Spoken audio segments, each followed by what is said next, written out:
How to add rupee symbol in Figma. In this quick tutorial, I'll show you how to add the Indian Rupee symbol in Figma, perfect for pricing, UI design or e-commerce mockups. Let's get started. First, make sure you have downloaded Figma on your device. After that, click on search bar and open Figma app. Now open an existing file or create a new one. Then click the text tool from the toolbar or just press T on your keyboard.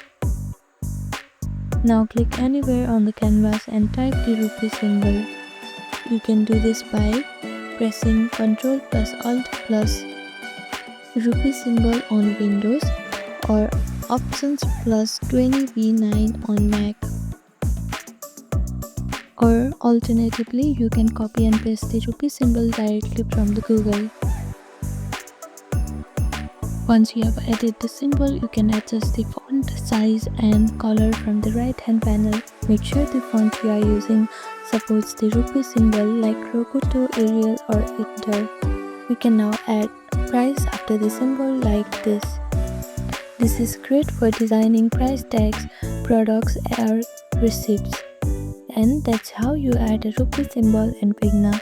Thank you for watching this video. Please do not forget to like, share and subscribe to our channel and comment down below if you have any other queries. Thank you.